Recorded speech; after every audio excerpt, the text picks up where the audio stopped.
Please stop. There we go. Such a pretty butterfly. Maybe I can get in here. I wanted to talk to you. Good afternoon, by the way. The 21st. Ooh, ooh, ooh. All right. I don't know if this butterfly is going to cooperate. Maybe if I freeze for a second. Really pretty. Anyway, I wanted to talk to you about a variety. I recently did a video, most valuable player for this season anyway. And that was my last video. And now I thought, well, you know what? I really need to make a video. What is my least valuable player for the season 2021? And hands down, and I am not trying to offend anyone out there. Every grower is different. They grow on different ground. They grow different methods. Some grow in trenches, some grow in hills. I don't. Level ground all the time. High ground, level ground. I add different things to the soil. I have a different way. I don't water a lot, but I always water because I believe in that. And I have different varieties, lots of varieties. And even though I grow them the same, and I treat them the same, and they're in the same location, they don't perform the same. Hey, look at this. Stay still. I just want to get one little close-up of you. He's trying to get through the net.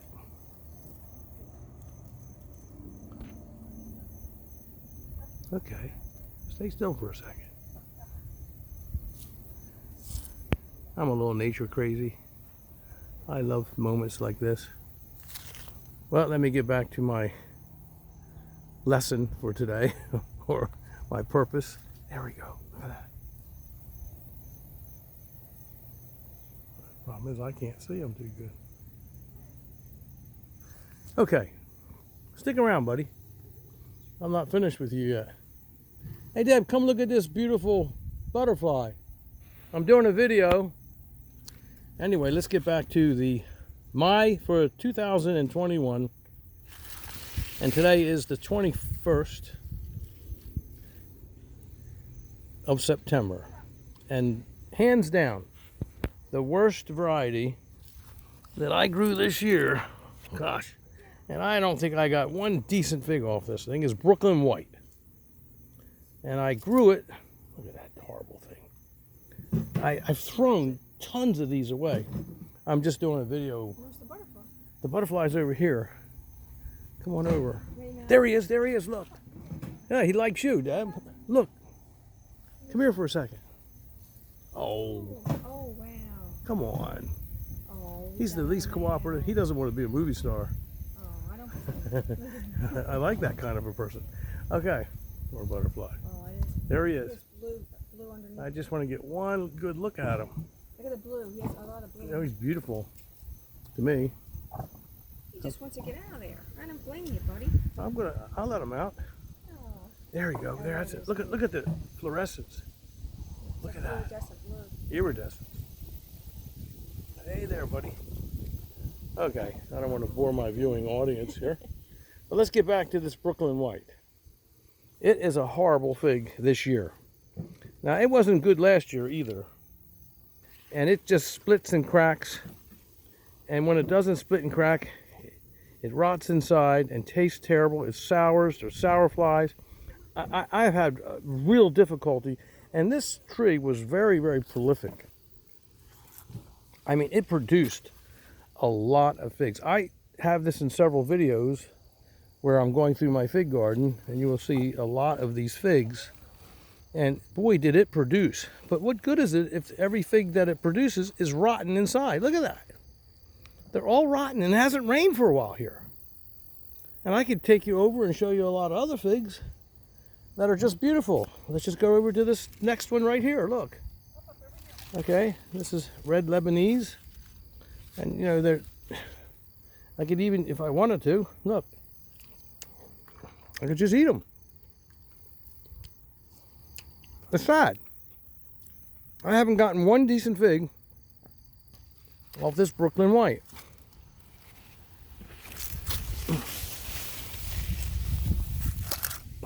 This is, there you go. Can you see that? I don't know. So there you have it. One rotten fig. Horrible. Horrible. Now, I'm sure there's people out there. Oh, look at that. That's just disgusting. Look at that. I've never even seen anything like that. Deb, look at this. Now, you've got to look at this. This is a bit disgusting. Hey, you've got... You didn't let him out. I'm going to let them out. We've got the persimmons. We're picking persimmons. I've got to keep after things. Look My at... goodness. Oh, Look, please look how don't show me disgusting that is. If Look you at... show me that, I'll never eat a thing, please. Oh, my God. It's terrible. Oh, my God. Look at these bugs. What Okay. in the world was So that? for this year, and again, no offense to anyone out there that may be fond of that fig, but under my conditions, using my methods this time, which are successful with my other varieties, it's just been a mess this year. Brooklyn White. My least valuable player for 2021. Just wanted to make that clear. Now here we have where there's an abundance here of persimmons. The branch just snapped right off. Look at that. Isn't that something? There's so many persimmons here. Look at all that fruit. You see that? It's just such a prolific producer. Look at it. Fruit, fruit, fruit. And a lot of these are edible right now. Right now. I could just pull these off and start eating them. Okay, so you lose a branch now and then when you have that many persimmons or any kind of fruit on a tree. You're going to occasionally lose a branch, and that's the result of that. So it happens.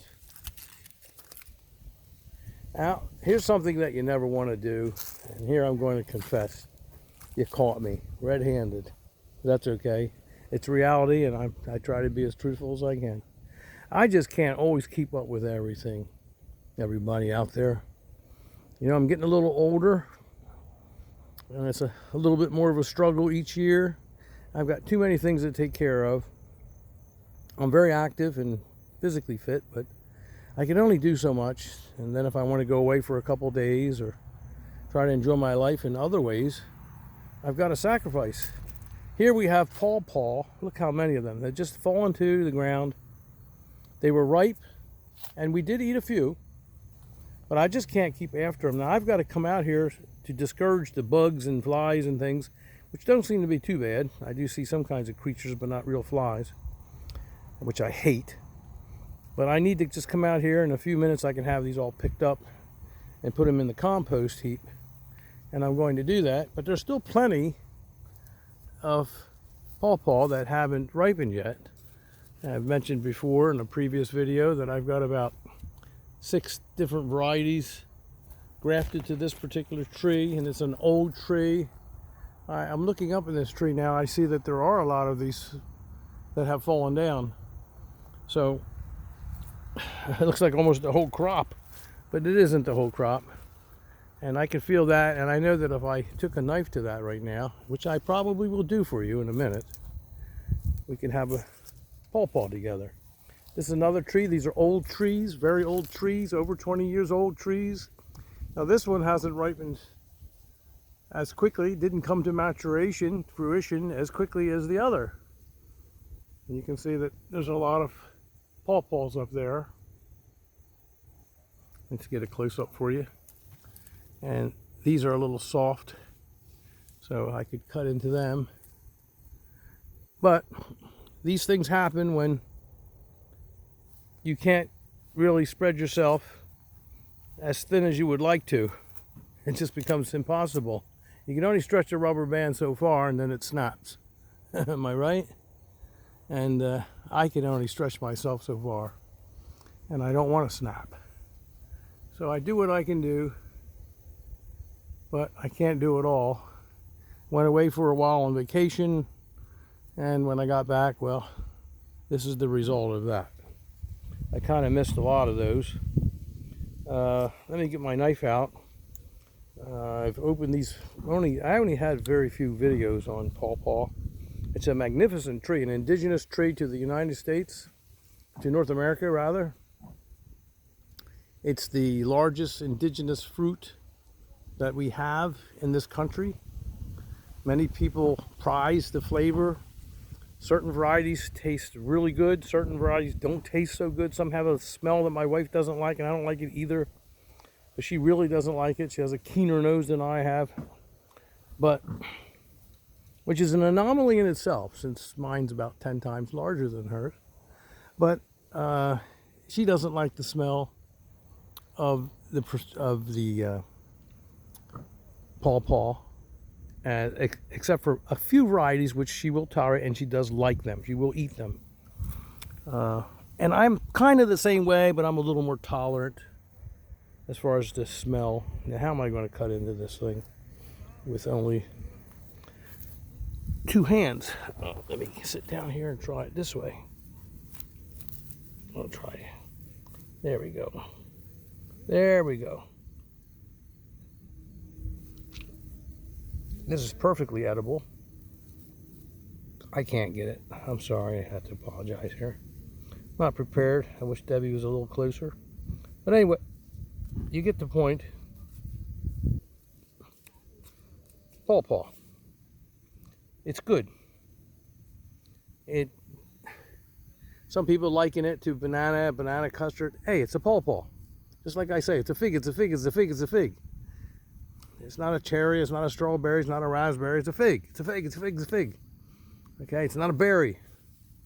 It's not a red berry, it's not a blackberry. It's not any kind of berry.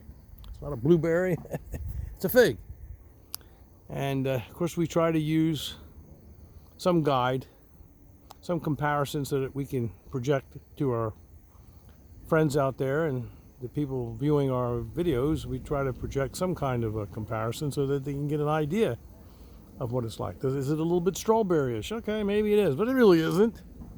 Hey, if it was that way, I would just grow more strawberries. Figs are figs, and they're great, and they're different, and they're unique. And pawpaws are pawpaws. They're not bananas, not banana custard, not anything else. They're just pawpaws. And they're different, and you got to taste one. And you might like it, and you might not like it, but I can tell you that there's a lot of different varieties of pawpaw. And some of them are very large, some of them are smaller, some of them are very delicious. I've eaten some, and there's some on this tree, because I took the cuttings and I put them on this tree. And a friend gave them to me, and I grafted them. And those pawpaws, and it could be these up here, they're rather large, and they are delicious, and they have no smell, no familiar smell with pawpaw. Some of them have that smell, and they're delicious. Okay, I don't want to wear the subject out. We'll just move along here. That's something you never want to do if you can avoid it. Again, I can only stretch myself so thin. Over here, that's something that it happens. There's nothing I can do about it. It's nature. I do my best. I try to tie my trees up. I try to secure them, but these things are unavoidable at times. Here you can see what I mean. I tied this tree up. And if it wasn't for me tying this up, there were so many pawpaws on here. The branches were leaning down. Look at them all up there. I still got plenty to eat. I want you to know that. Plenty. And I'm going to start eating them rather than neglecting them. But this branch was hanging way down. It was going to break. It was going to snap. So I tied it up. And you got to do that sort of thing. You got to stay active as much as you can. But you can only do what you can do. Okay. You can see I can scale these trees with my sheds in the background. Look how huge they are. These gigantic persimmons trees. And they're loaded with fruit all over the place. So, aren't they beautiful? Well, thank you for visiting. I'm going to make this video short. Actually, I'm out here and my son is helping me. Our son is helping us stack some wood for winter time. I love my wood stove. It's a habit I picked up when I was teaching the Eskimos in Alaska a long time ago. And I brought that wood stove technology back when nobody was burning wood back then. Nobody. But I was, and I brought the technology back with me, the wood stove, the knowledge that I had acquired with wood stoves and so on and so forth. And I had found that my experience in Alaska was such that I just couldn't any longer feel comfortable in a house without knowing that I had a wood supply separate, an energy supply separate from electric, and being dependent on the electric company for my heater. You know, I wanted to have something that was separate that I could rely on, self-reliance, and have a wood supply in an emergency and be ready for anything. And that would include warming my home, cooking on the stove, cooking in the stove, which we do, and we put sausages in there and things like that at different times. We've had a wonderful experience, and we've had a wood stove for 40 years in this house, my wife and I. 1 year after we got married, we built the wood stove wall. Italian friend, now deceased, a wonderful friend, one of my best in the world. He helped me build it, and we've had a wood stove for 40 years, and I just love it. And it's just indispensable. There's just no way in the world that I can do without a wood stove, and endure a New Jersey winter. Okay, thank you very much. I hope you enjoyed this video. My foot's caught in one of my nets. Let me here. Least value. No, look at that. Disgusting. Least. Oh no. Oh God, not again. Oh God, look at that. That's just. Brooklyn White. Worst fig for the year. Maybe it will do better next year. I'm going to pull it out with my tractor in the spring because I have so many varieties of figs. This is Azores. This is Azores Dark right here. I just happen to be leaning on it, and you know, I rather liked it, but it's a pretty much a typical Mount Etna, but it's a little different. It is slightly different. I like it, and I'm going to keep it. I like a lot of my fig varieties, and I'm going to keep them. But this particular one, ugh, God, somebody help me, please. This is gross. Oh, and we haven't had a lot of rain. You know, it's just not performing well. I haven't gotten one decent fig, and this was loaded. Like I said before, there was figs everywhere on this tree. There's still a lot of figs on this tree. Look at it. It's loaded. But what good are they? What good are they? Look. Oh, I can't recommend this tree. This tree's coming out. And again, no offense out there. If someone's a Brooklyn White fan, or if they have it growing in a pot, which is entirely different, you know, that's fine. But I can only tell you what my experiences are. I tell you the truth. You know, I like to say to my friends, there's this misconception, and when I hear it, I correct it every single time. They say, perception is reality. And I quickly interject, and I say, no, perception isn't reality. Truth is. Truth is reality. And so, I don't know what the perception is of this fig out there, and my perception is that it's my least valuable player. The truth is, it was this year for me. The truth is, it may be a valuable player for someone else out there, not me, under different circumstances, in a different climatic zone, a different zone, under different growing conditions. And I hate to condemn a fig, but this one's coming out of my yard.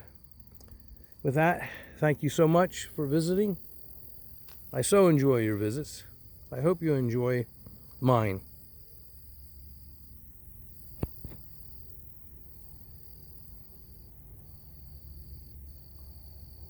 Good day.